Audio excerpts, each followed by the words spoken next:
is to obtain the public's help in obtaining any information that could lead to the apprehension of the suspects pertaining to this case. On September 4th, 2022, in the early morning hours, DeAndre Day, a well-known DJ and beloved member of this community, was riding on a scooter accompanied by a friend of his. DeAndre and his friend made it to the intersection of 7th Street and Colorado Street, where they crossed paths with 3 suspects. A verbal altercation ensued that is going to be depicted on this video here on the screen. What you're seeing here at the screen is the intersection of 7th and Colorado. DeAndre Day, the victim, has his back turned away from us, wearing a white shirt and a black crossbody bag. The 3 suspects are going to be described as a black male wearing a black shirt, dark colored jeans, standing in front of DeAndre here in the video. A white male with no shirt, long hair, thin build. His hair is about blonde or light brown in color. He's wearing jeans. And a Hispanic male with short hair, brown in color, thin build, and he has highlights in it, with a black shirt and dark jeans as well, also thin build. Right here, the altercation is going to turn from verbal to physical. Part of this video, you're going to see DeAndre's friend is going to go off frame closer to, he's going to get into the street, and he's going to get into a physical altercation with the white male and Hispanic male suspects. DeAndre now is squaring up with the primary suspect, who's the black male with dreadlock style hair, medium build. Right here in the video, DeAndre is squaring up to the suspect. Suspect goes towards him, backs up, and he pulls out a knife here in the frame. Once he pulls a knife out, he runs towards DeAndre, causing DeAndre to run away. And we can pause the video here. But then the black male suspect runs towards DeAndre's friend, who is in the physical altercation here in this video, or in this still photo, with DeAndre's friend. This causes DeAndre to run back. DeAndre was initially trying to get away from the black male suspect with the knife, but because the black male suspect with the knife ran towards his friend, DeAndre's intention was to go and assist his friend from getting stabbed. The suspect in this still photo still has the knife in his hand, run towards DeAndre's friend. What you're not going to see and what we're not going to show is the actual stabbing of the incident. Following the stabbing, DeAndre runs away from this incident towards all the way down to the intersection of 6th Street and Brazos Street, where he succumbed to his injuries. This next video is going to show the 2 of the suspects running northbound on Colorado Street. That's going to be the Hispanic male suspect here with brown hair. He's got some highlights. Now he's got his shirt off, blue jeans, white shoes, and the primary black male suspect who did the stabbing, wearing a black shirt, dark colored jeans, and he has dreadlock style hair. The white male is later picked up. These 2 go and get into a vehicle, suspect vehicle, which we'll show a photograph of here in a second. They get into that suspect vehicle and pick up the white male that was depicted earlier. The suspect vehicle is a 2003 to 2005 Honda Accord, silver in color.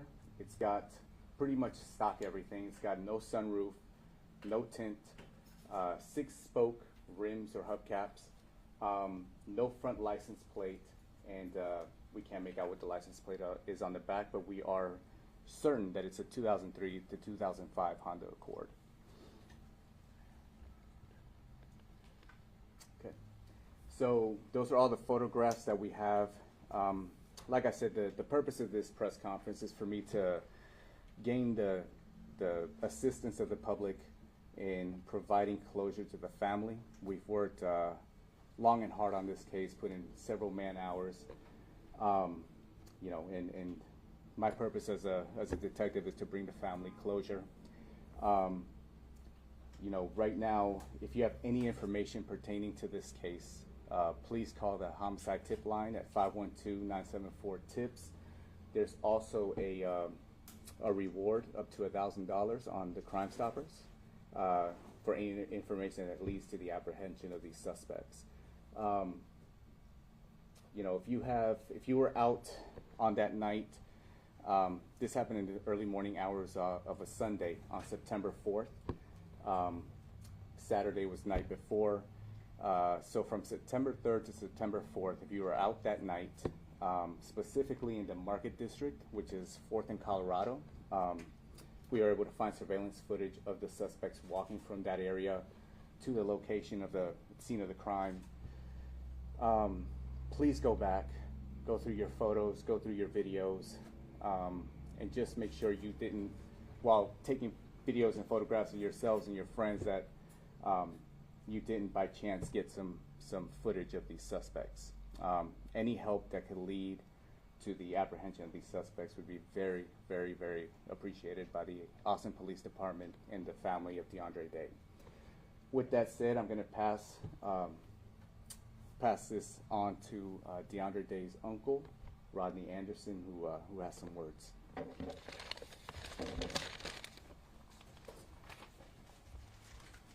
Good afternoon. My name is Rodney Anderson. I'm the uncle of DeAndre Day.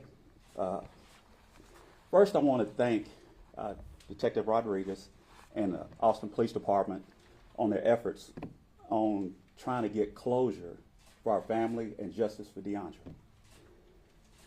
The suspects in September 4th took a lot of joy from my family.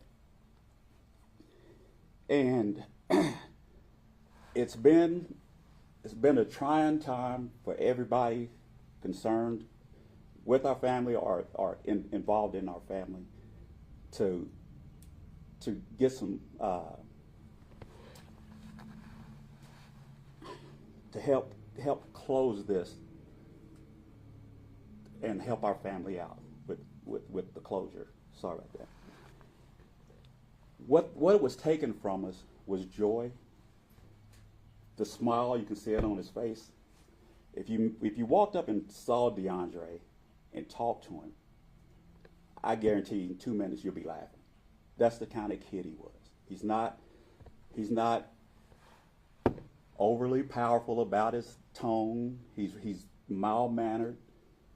He'll help anybody that needs help. But as you can tell, he went back to help his friend, and he succumbed to the stabbing. That's the kind of guy he is.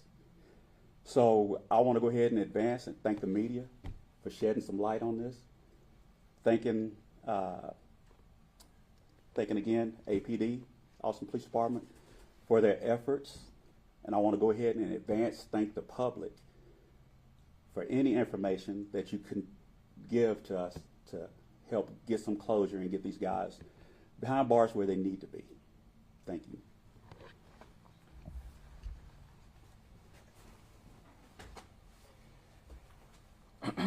So, as I discussed earlier, you know, the closure part for me is of utmost importance.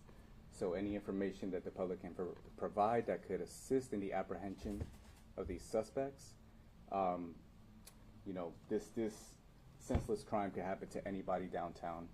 So it's vitally important that that we seek the public's help in getting these guys behind bars. With that, are there any questions? So have you been able to interview anybody in relation to this case?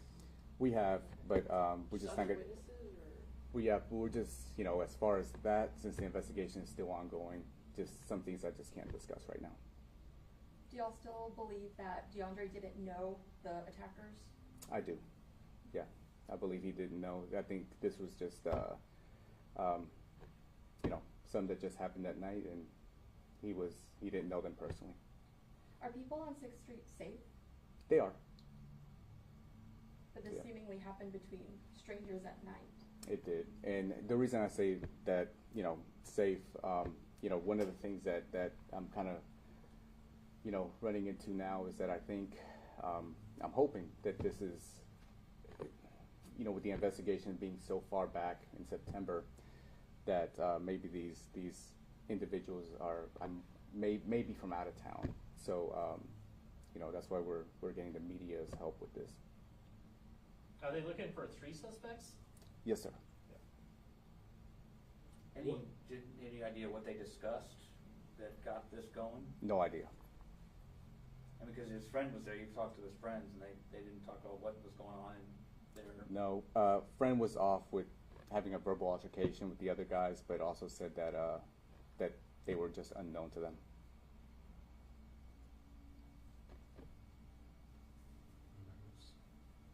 For people, what can you say to folks who might know something who are afraid to come forward? I mean, it's almost been a year. Please don't be afraid. You can come forward anonymously also. Like I said, the tip line, 512-974-TIPS. You can go ahead and hold of somebody there and leave whatever commentary you want on there. For Mr. Anderson, are you able to elaborate more on just what DeAndre meant to your family and what it's been like? So far this year, it's been rough. I think the family, especially my sister, it's been really rough.